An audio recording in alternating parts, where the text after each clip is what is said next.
చూసినవాడు తండ్రిని చూసి ఉన్నాడు. నేను మీ మధ్య ఉన్నప్పుడు మీరు గుర్తించలేదా? మన పోలిక చొప్పున మన స్వరూపమందు నరులను చేయదము రండని దేవుడు అనలేదా? నన్ను చూసినవాడు తండ్రిని చూసి ఉన్నాడు. మనిషిని చూసైనా దేవుడున్నాడని నమ్మాలి.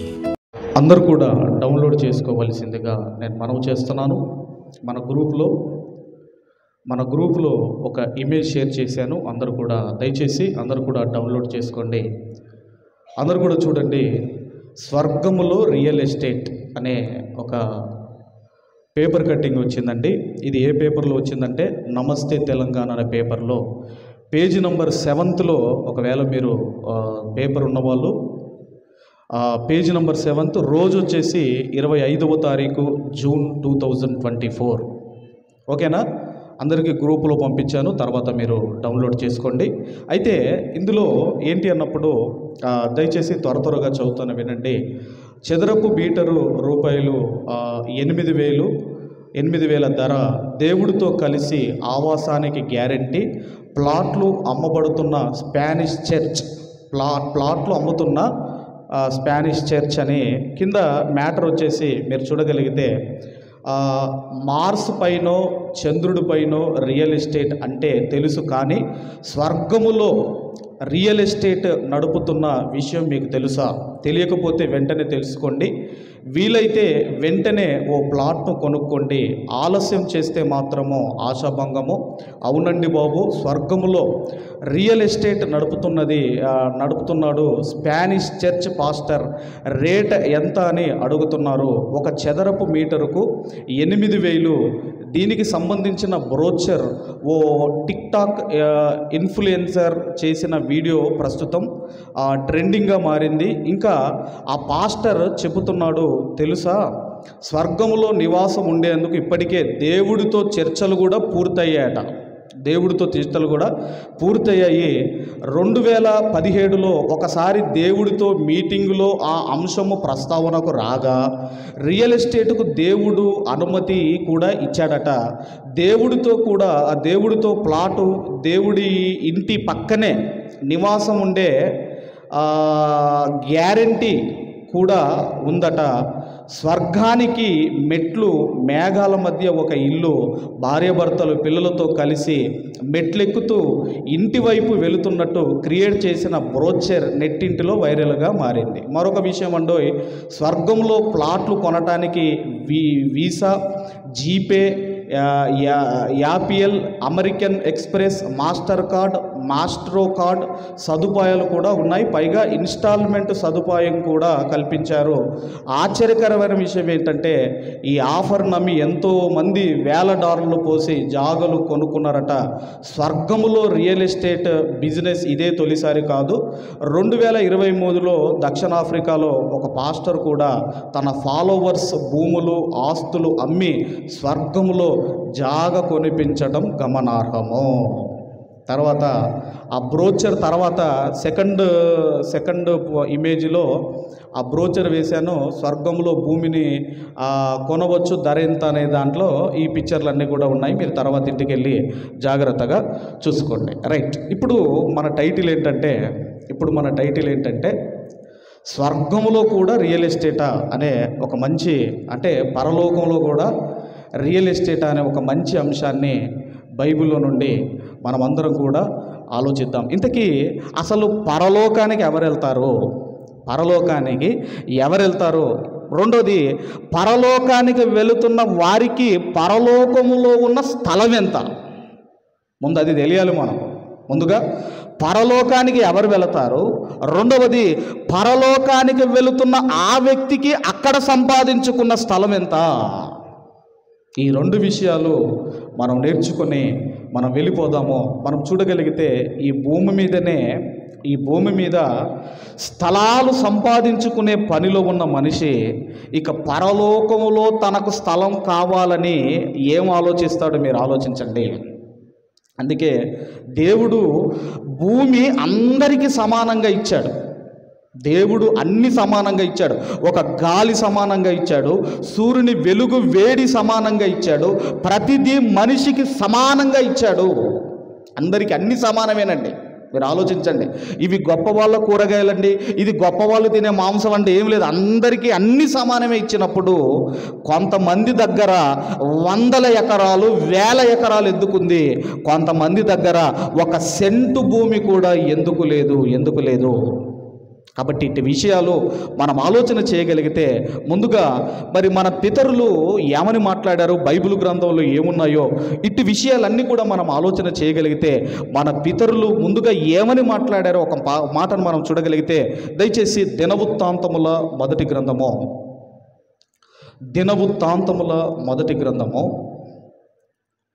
29వ అధ్యాయము 15వ వచనాన్ని అందరము చదువుకుందాము. దినవృత్తాంతముల మొదటి గ్రంథము 29:15 చదవదాము. మా పితరులందరి వలనే మేమును నీ సన్నిధిని అతిథులమును పరదేశులమై ఉన్నాము. మా భూ నివాస కాలము నీడ ఎంత అస్థిరమో స్థిరముగా ఉన్నవాడు ఒక్కడునూ లేడు. మరి భక్తుడు దేవునికి ఇష్టానుసారుడైన దావీదు మహారాజు గారు పలుకుతున్న మాటలు మనం వింటున్నాము. ఆయన అంటున్నాడు, ఏమంటున్నాడంటే, నీ సన్నిధిని అతిథులమును పరదేశులమై ఉన్నాము.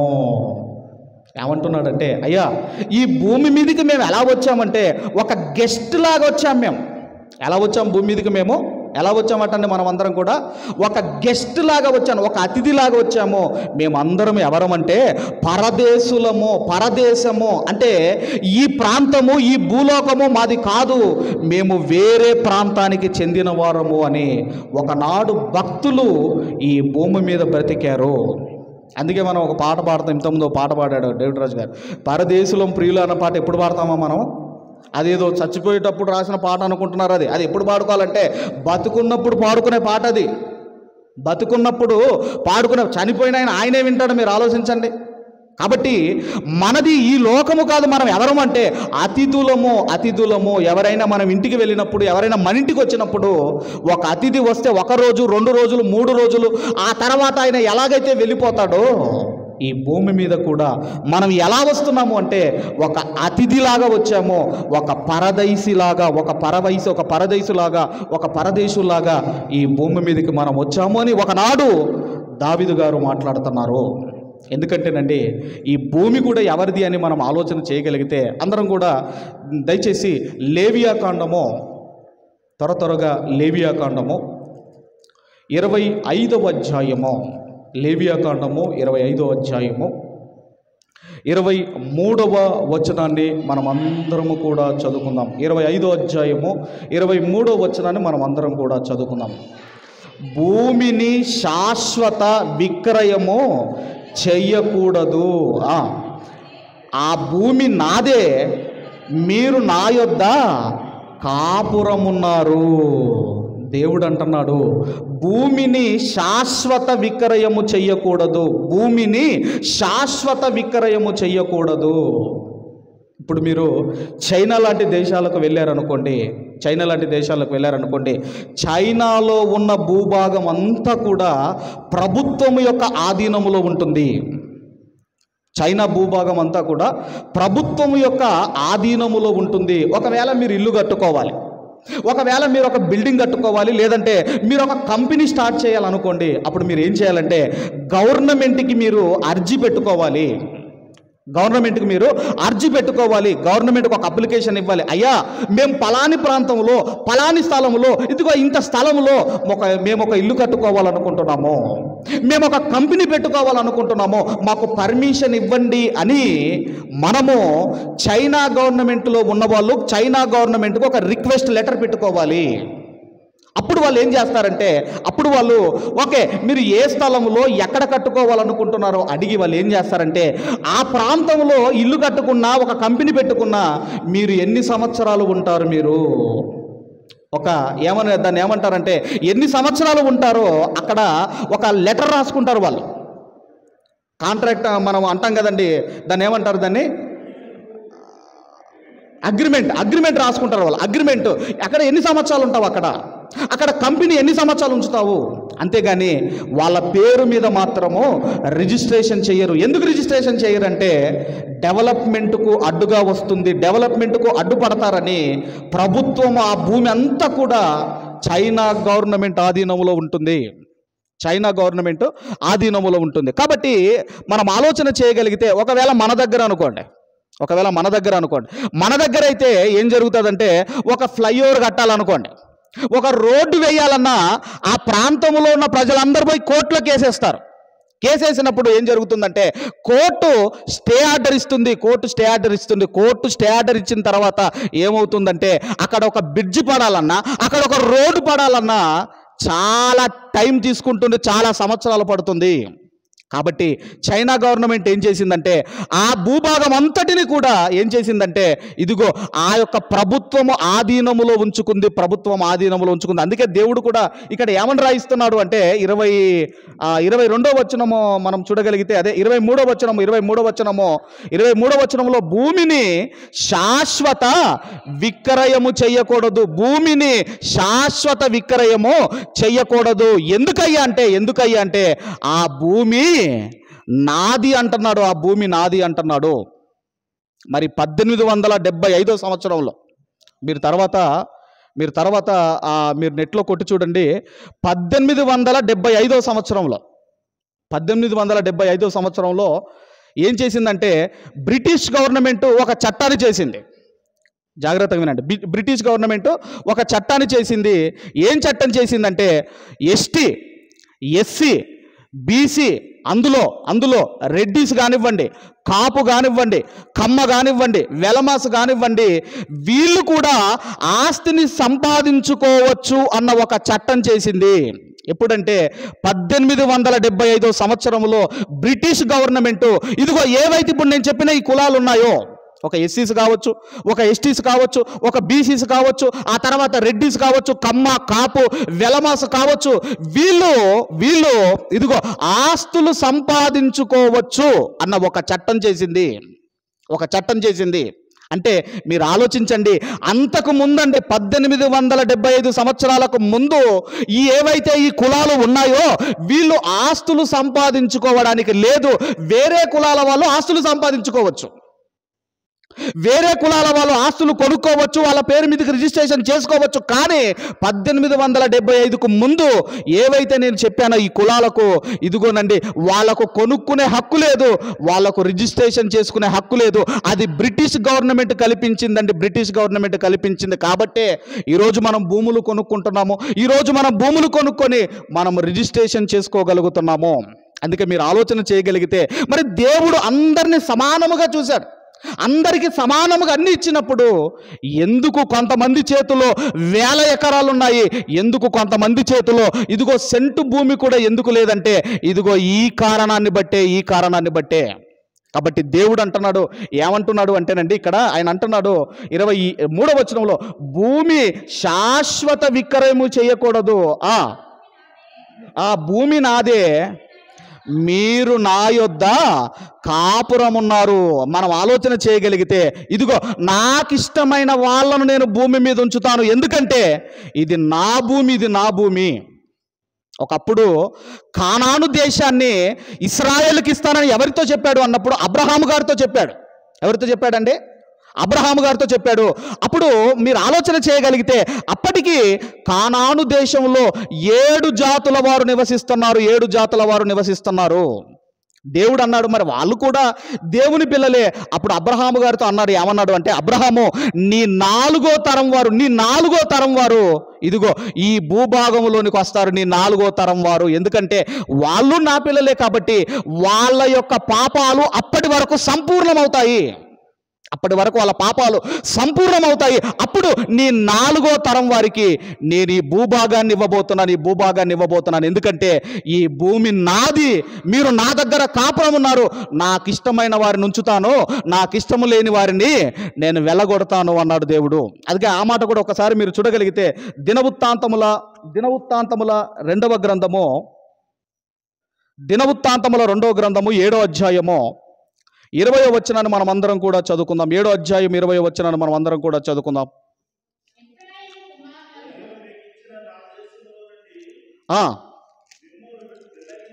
మిమ్మును పెళ్ళగించి నా నామమునకు నేను పరిశుద్ధపరిచిన ఈ మందిరము నా సన్నిధి నుండి తీసివేసి సమస్త జనములలో దానిని సామెతాస్పదముగాను నిందాస్పదముగాను చేయుదును అంటున్నాడు. ఇక్కడ మనం ఆలోచన చేయగలిగితే అక్కడ ఉన్నది ఎవరయ్యా అంటే ఇశ్రాయేలులు. ఆ ఇశ్రాయేలు దేవుడు అంటున్నాడు, ఈ ప్రాంతము నుండి నేను మిమ్మల్ని పెళ్ళగిస్తాను అంటున్నాడు. ఒకప్పుడు భూభాగము వాళ్ళకి ఇస్తానని చెప్పింది దేవుడే.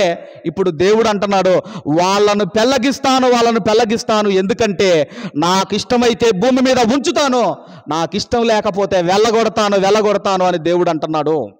ఈ మాట ఎవరికి చెప్పాడంటేనండి, కానాను దేశాన్ని నేను ఇశ్రాయేలుకి ఇస్తానని ఎవరితో చెప్పాడు అంటే ఆదికాండము దయచేసి 15వ అధ్యాయము 13వ వచనాన్ని మనం చదువుకుందాము. ఆదికాండము 15వ అధ్యాయము 13వ వచనాన్ని మనం అందరం చదువుకుందాం.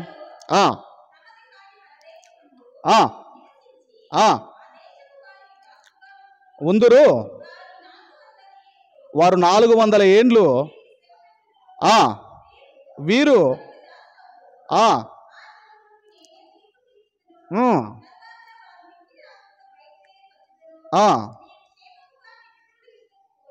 పోవుదవు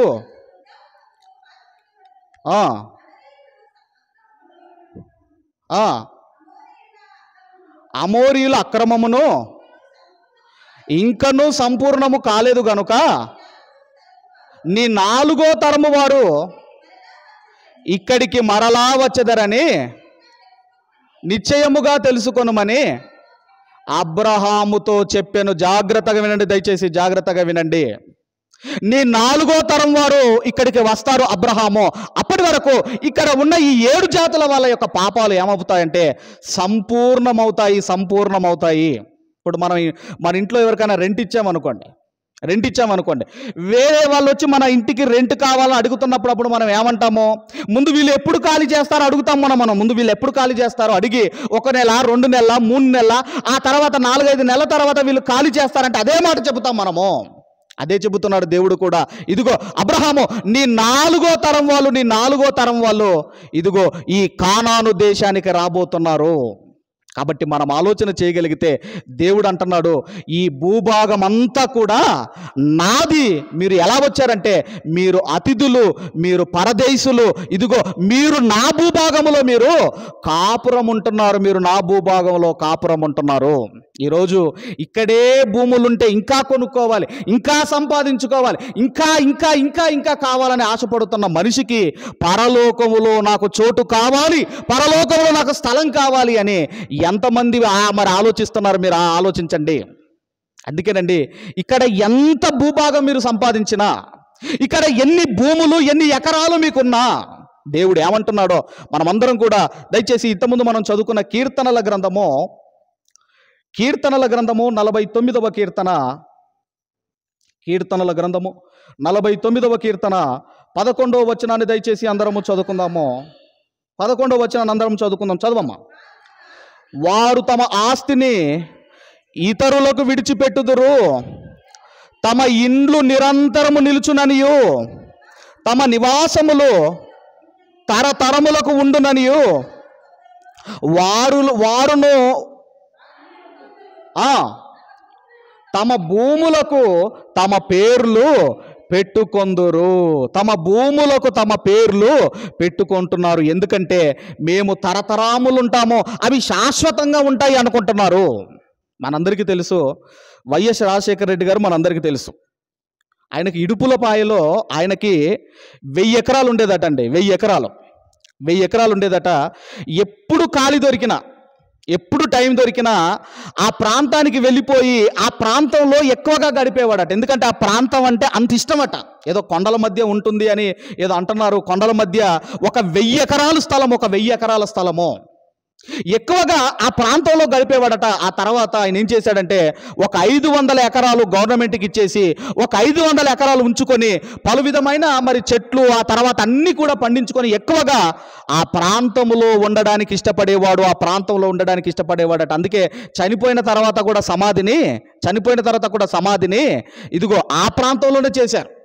కాబట్టి మనం ఆలోచన చేయగలిగితే ఇక్కడ ఏమంటున్నాడు అంటే వారు తమ నివాసములు తరతరములు ఉండుననియు వారు అనుకొందురు, తమ భూములకు తమ పేర్లు పెట్టుకొందురు. చాలామంది అనుకుంటున్నారు ఎన్ని భూములున్నా ఎన్ని సంపాదించినా ఏదో ఒక రోజు మనం వెళ్ళిపోవాలి. అందుకే భూములకు పేర్లు లేవండి. ఇప్పుడు ఏదైనా ఇల్లు కట్టుకున్నారు అనుకోండి, ఇది పలానోళ్ళది దిస్ హౌస్ అని మనం రాసుకుంటాం కదా, పలాని వాళ్ళ నిలయం అని మనం ఏ విధంగా అయితే పేర్లు పెట్టుకుంటున్నామో అదే చెబుతున్నాడు. మరొక విషయం ఏంటంటే ఒక వ్యక్తి స్థలం కొందామని మన మహానగరాలు ఇప్పుడు హైదరాబాదు, బెంగళూరు లాంటి సిటీస్కి వెళ్ళాడు. స్థలం కొందామని వెళితే అక్కడ ఆయనకి ఎంత ఉందంటేనండి, ఒక గుంటకి అంటే ఒక యార్డ్కి ఒక గజానికి 70,000, 80,000, ₹1,00,000 అయినా సరికి అమ్మో ₹1,00,000 అని అక్కడి నుంచి అలాగే ఎక్కడికి వచ్చాడంటే మనలాంటి వరంగల్ ఈ గ్రేటర్ మనలాంటి దగ్గరికి వచ్చాడు. ఇక్కడికి వచ్చేసరికి ఇక్కడ కూడా ఇదిగో ఇన్ని వేలండి, 30,000, 40,000, 50,000 అనేసరికి ఇక్కడ నుంచి ఎక్కడికి వెళ్ళాడు అంటే పల్లెటూరు వైపు వెళ్ళిపోయాడు. అక్కడ కూడా ఇంకా రేట్లు తగ్గుతాయేమో అని ఇంకా కొండ ప్రాంతాలకు వెళ్ళిపోతే అక్కడ రచ్చబండ దగ్గర కొంతమంది కూర్చున్నారట. అయ్యా నాకు ఇక్కడ స్థలం కొనాలని ఉంది, మరి రేట్ ఎంత, గజం ఎంత అని అడిగాడట. అప్పుడు వాళ్ళు అన్నారట, ఇక్కడ భూమి అంతా నీకు ఫ్రీ, నువ్వు ఎంత కావాలంటే అంత తీసుకోవచ్చు, కానీ ఒక కండిషన్ ఉంది. ఏంటయ్యా కండిషన్ అంటే ఇదిగో సూర్యుడు ఉదయించే దగ్గర నుండి సూర్యుడు అస్తమించేంత వరకు నువ్వు ఎంతవరకైతే తిరిగి వస్తావో, ఇదిగో తిరిగి మరలా ఈ రచ్చబండ దగ్గరికి వస్తావో ఆ భూమి అంతా నీదే, అంత ఫ్రీ అన్నారటండి. ఆ తర్వాత వెళ్ళిపోయాడు, పడుకున్నాడు, నిద్ర పట్టలేదు. ఎప్పుడు సూర్యోదయం ఎప్పుడవుతుందా అని ఎదురు చూశాడు. సూర్యోదయం అయ్యేనైంది. రచ్చబండ దగ్గర నుంచి ఇక ప్రారంభించాడు. పరిగెత్తుతున్నాడు. తాగడానికి నీళ్లు కూడా తాగటం లేదు. ఎక్కడ స్థలం మిస్ అయిపోతానో తగ్గిపోతుందేమో అని తినలేదు, తాగలేదు. పరిగెత్తుతున్నాడు. సగం దూరం పరిగెత్తాడు. అమ్మో సూర్యుడు అస్తమించే టైం అవుతుందని పరిగెత్తుకుంటూ రచ్చబండ దగ్గరికి వచ్చి పడిపోయాడు. ఇక అక్కడ ఉన్న పెద్దలు, ఆ ఊరు పెద్దలు అంటున్నారు, ఈయన చాలా గొప్పవాడు, అమ్మో సూర్యుడు ఉదయించిన దగ్గర నుండి అస్తమించే వరకు పరిగెత్తుకొని వచ్చాడు అని. ఆ తర్వాత అండి వెళ్ళి చూస్తే మీరు ఆలోచన చేయగలిగితే అక్కడ చచ్చిపోయి ఉన్నాడు. అంటే మీరు ఆలోచించండి, అంటే ఎంత కావాలి అతనికి భూమి? అమ్మా ఎంత కావాలి? చాలా కావాలనుకున్నాడు. ఎకరాలు కావాలనుకున్నాడు. కొన్ని వందల ఎకరాలు పరిగెత్తాడు. కానీ ఏం జరిగిందంటే అతనిలో ప్రాణమే లేకుండా పోయింది. ఇప్పుడు మీరు ఆలోచించండి, అతన్ని సమాధి చేయడానికి ఎంత కావాలి స్థలము? ఏందమ్మా, అతన్ని సమాధి చేయడానికి ఎంత కావాలి ఇప్పుడు? కానీ పరిగెత్తాడు. స్థలము చాలా కావాలనుకుని ఆశపడ్డాడు. చివరికి ప్రాణమే పోగొట్టుకున్నాడు. అందుకే ఈరోజు మనం ఆలోచన చేయగలిగితే ఈ భూమి మీద మీరు ఎన్నో ఎంత సంపాదించుకున్నా మనం ఎక్కడుండాలి అంటే మనకు స్థలము అక్కడ ఉండాలి స్థలం. మరొక మాట కూడా ప్రసంగి గారు మాట్లాడుతూ ఏమంటున్నారో మీరు చూడగలిగితే ప్రసంగి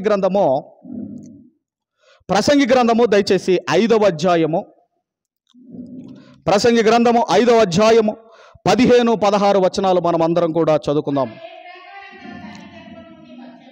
వారు ఏ ప్రకారముగా తల్లి గర్భము నుండి వచ్చెనో ఆ ప్రకారముగానే తాను వచ్చినట్లే దిగంబరిగానే మరలా పోవును. ఎలా వచ్చాం మనము?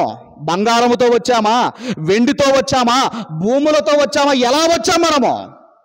ఎలాగైతే ఈ భూమి మీదకి మనం వచ్చామో మరలా అలాగే మనం వెళ్ళిపోతాము. ఇప్పుడు నేను చెప్పాను కదండి, 500 ఎకరాలు వైఎస్ గారికి 500 ఎకరాలు. ఇప్పుడు 500 ఎకరాలు ఏమైనా పట్టుకొని వెళ్ళిపోయాడా? ఎవరైనా పట్టుకొని వెళ్ళిపోయాడా? అందుకే ఎలాగైతే ఈ భూమి మీదకి వచ్చామో మరలా అలా వెళ్ళిపోతామో. చదవమ్మా. తాను ప్రయాసపడి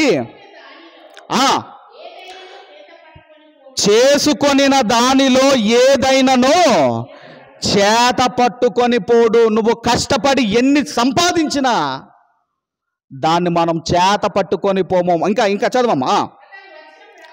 అతడు వచ్చిన ప్రకారముగానే మరలా పోవును.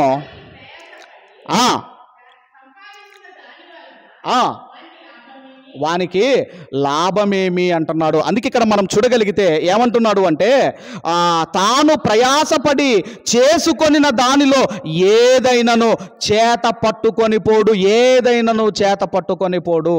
ఇంతసేపు ఈ భూమి మీద కొనుక్కోవాలి, ఈ భూమి మీద సంపాదించుకోవాలి, ఇంకా భూములు కావాలి, ఇంకా స్థలాలు కావాలి, ఇంకా ఇంకా ఇంకా ఇంకా అయితే దేవుడు అంటున్నాడు, నువ్వు సంపాదించుకున్నవి నీ చేత పట్టుకొని పోవు, నీ చేత పట్టుకొని పోవు అన్నాడు. అందుకేనండి అసలు ఇంకా హెబ్రీ పత్రికలు అంటాడు, అసలు ఈ భూమి మీద విలువైనది ఏది లేదన్నాడు. 13వ అధ్యాయం 14వ వచనం, హెబ్రీ పత్రిక 13వ అధ్యాయం 14వ వచనంలో అన్నాడు. ఏమన్నాడు? ఒక్కసారి ఆ మాట చదవండి. 13:14లో 13వ అధ్యాయం 14వ వచనం. కానీ ఉండబోవు దానికోసము ఎదురు చూచుచున్నాము. ఈ భూమి మీద విలువైనదంటూ ఏది లేదు. నిలువరమైన పట్టణము ఈ భూమి మీద మనకు లేదు. కాబట్టి మనం ఎక్కడ చూడాలి? మనం ఎటువైపు చూడాలి అంటే ఒక్కసారి ఆకాశాన్ని చూడండి. ఆకాశాన్ని చూడండి. దావీదు మహారాజు చూశాడండి, ఆకాశం వైపు చూశాడు. ఆకాశం వైపు చూసి ఆయన ఏమని మాట్లాడుతున్నాడో కీర్తనల గ్రంథము 8వ అధ్యాయము,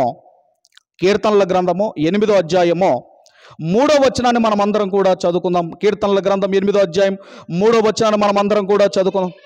నీ చేతిపైనే ఆకాశమును నీవు కలగజేసిన చంద్ర నక్షత్రములను నేను చూడగా, నీవు మనుషుణ్ణి జ్ఞాపకము చేసుకొనుటకు వాడు ఏ పాటివాడు అమ్మా.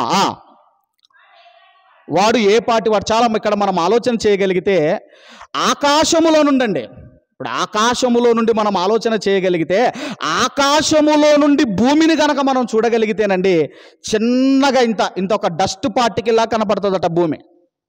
ఎందుకంటే ఆకాశము అంత పెద్దది. ఆకాశం అంత పెద్దది. ఎంత పెద్దదంటే ఆకాశము ఈ కొన నుండి ఆ కొన దగ్గరికి వెళ్ళాలి అంటే కాంతి వేగం అంటారు కదండి, లైట్ స్పీడ్ అంటారు కదా, కాంతి వేగముతో 2700 కోట్ల సంవత్సరాలు ప్రయాణిస్తే, కాంతి వేగంతో 2700 కోట్ల సంవత్సరాలు ప్రయాణిస్తే అప్పుడటండి ఆకాశం ఈ అంచు నుంచి ఆ అంచు వరకు మనం వెళ్ళగలమట. అంత పెద్దది ఆకాశము. ఆకాశము చూసినప్పుడు మనకి ఏం జ్ఞాపకం రావాలి అంటే, ఇదిగో అలాంటిదే, అంతకంటే గొప్పది ఒక పరలోకముంది. ఆకాశమే ఇంత గొప్పదైతే ఆకాశము కంటే గొప్ప పరలోకం ఒకటి ఉంది. ఆ పరలోకములో మనకున్న స్థలం ఎంత? ఆ పరలోకములో మనకున్న ఇదిగోనండి అక్కడున్న స్థలం ఎంత? అది మనం ఆలోచించాలి. అందుకే మనం చూడగలిగితే అపోస్తులైన పౌలు గారు కూడా ఒక మాట రాస్తున్నారు. మనం అందరం కూడా చూడగలిగితే దయచేసి అపోస్తులైన పౌలు గారు కొలసీలకు రాసిన పత్రిక 3వ అధ్యాయము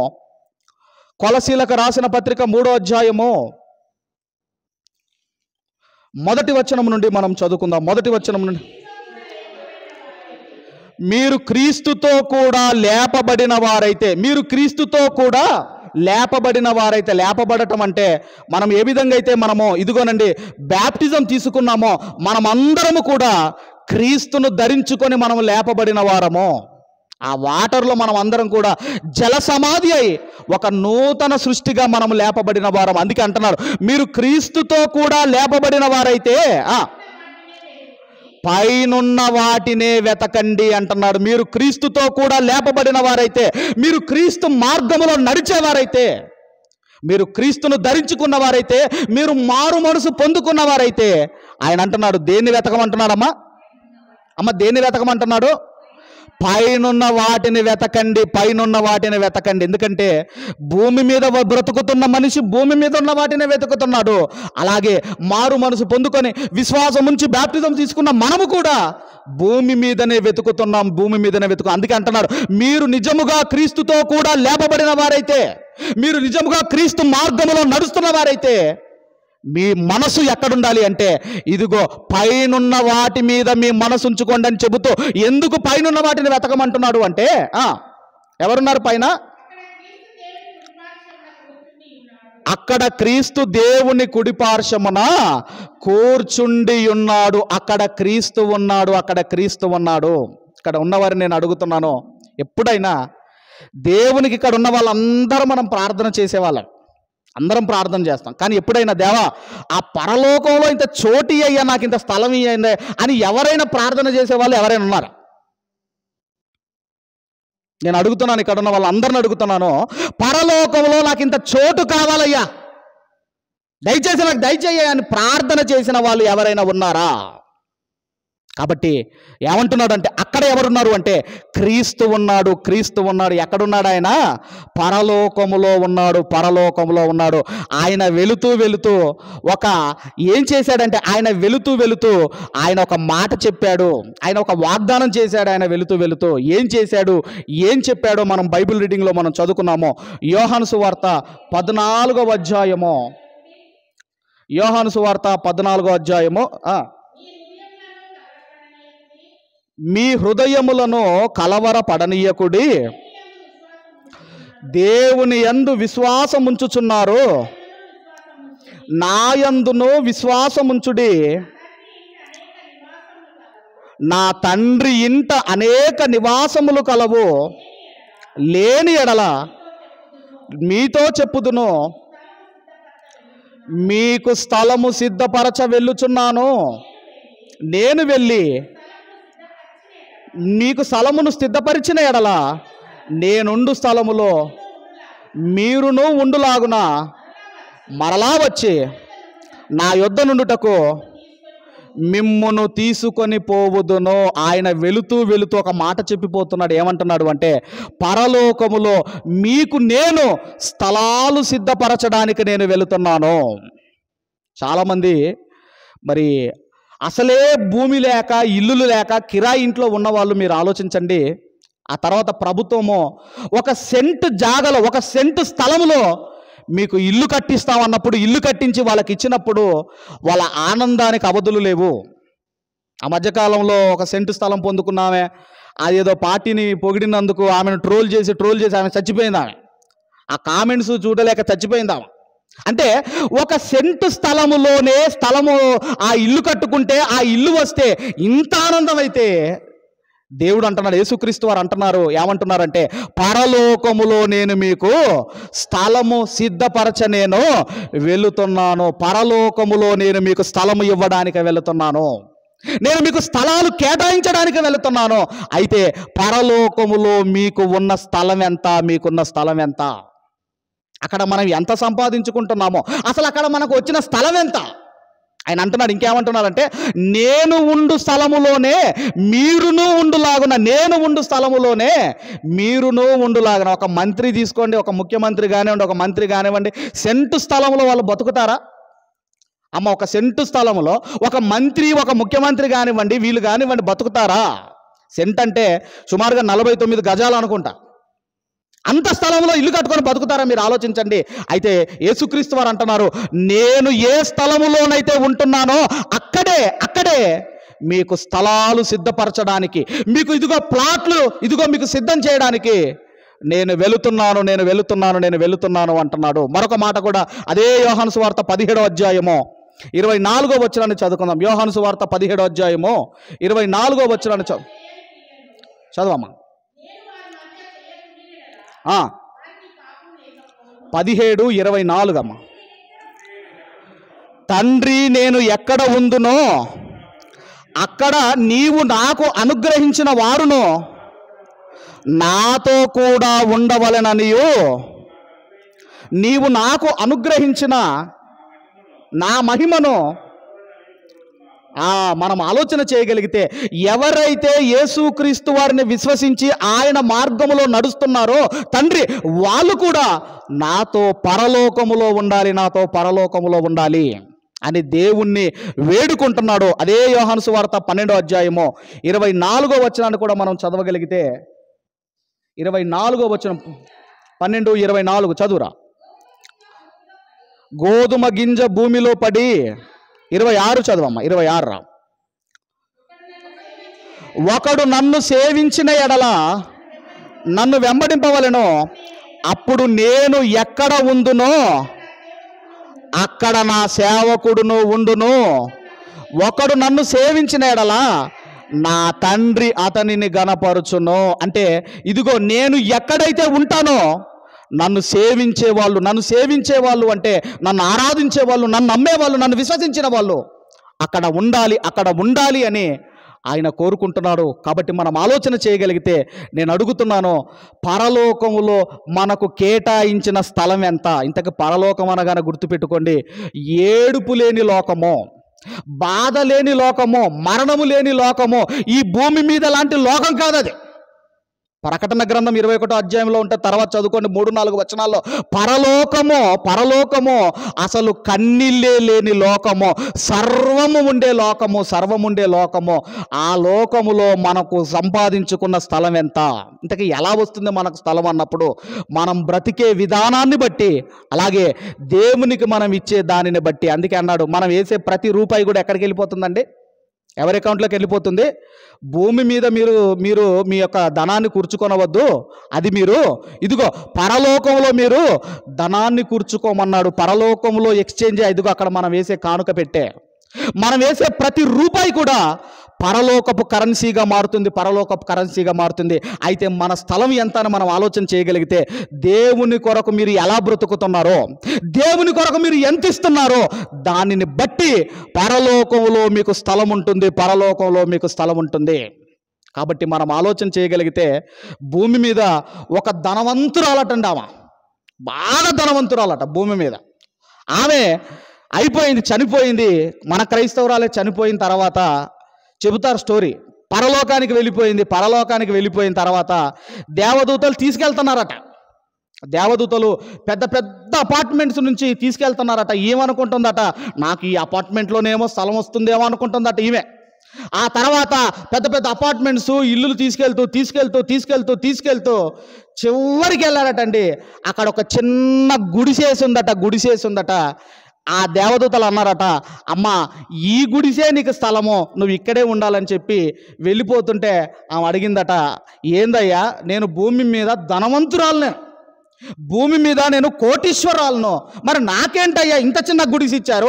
నా ఇంటి దగ్గర నేను అపార్ట్మెంట్లో బతికాను, నాకు అన్నీ ఉన్నాయి అన్నప్పుడు అప్పుడు వాళ్ళు అన్నారట, అమ్మా నువ్వు బ్రతికిన దానికి, నువ్వు వేసిన కానుకకు ఇదే తయారైందమ్మా, ఇక్కడే నువ్వు ఉండాలమ్మా అని వెళ్ళిపోయారట. కాబట్టి మనం ఆలోచన చేయగలిగితే, ఇప్పుడు మనం ఆలోచిద్దాము, పరలోకంలో ఇంతకుముందు మనం చదువుకున్నాం కదా, స్పానిష్ పాస్టర్ ఎవరు ఆయన చదువుకున్నాం కదండి, స్పానిష్ పాస్టర్ అని. పరలోకంలో ఆల్రెడీ దేవుడితో మాట్లాడాడట. దేవుడితో మాట్లాడి ఆల్రెడీ స్థలాలు రియల్ ఎస్టేట్కు దేవుడు ఒప్పుకున్నాడట. అంత ఈజీగా దేవుడు ఒప్పుకోడు. కాబట్టి మనము దేవుని కొరకు బ్రతికే విధానాన్ని బట్టి, దేవునికి మనం ఇచ్చే దానిని బట్టి అక్కడ మనకు స్థలం అనేది ఏర్పడుతుంది. అందుకేనండి భూమి మీద ఎన్ని ఉన్నా ఖాళీ చేతులతో మనం వెళ్ళిపోవాలి. పరలోకంలో మీరు స్థలము సంపాదించుకోండి, అక్కడ సంపాదించుకోండి. యేసుక్రీస్తు వారు అన్న మాట, ఇదిగో నక్కలకు బొరియలున్నాయి, ఆకాశ పక్షులకు గూళ్ళున్నాయి, మనుష్య కుమారుడు తలవాల్చుటకు స్థలము లేదు. ఆయన చేసిన అద్భుతాలకు, ఆయన చేసిన మహత్కార్యాలకు ఎంతో సంపాదించుకోవచ్చు. కానీ యేసుక్రీస్తు వారు ఆయనకు సెంటు భూమి కూడా ఈ భూమి మీద లేదు. పరలోకములో స్థలం ఉంది, మనకు స్థలము సిద్ధపరచ వెళుతున్నాను అంటున్నాడు. కాబట్టి పరలోకములో మీకున్న స్థలం ఎంత? అక్కడ సంపాదించుకోండి. అక్కడ సంపాదించుకుంటే యుగయుగాలు తరతరాలు సంతోషముగా ఆనందంగా బ్రతుకుతామో అక్కడ మనం అందరం స్థలాలు సంపాదించుకోవాలని కోరుకుంటూ ఈ నా మాటలు ముగిస్తున్నాను. దేవుడు మనందరిని దీవించి ఆశీర్వదించును గాక. ఆమెన్. మంచిది. మరి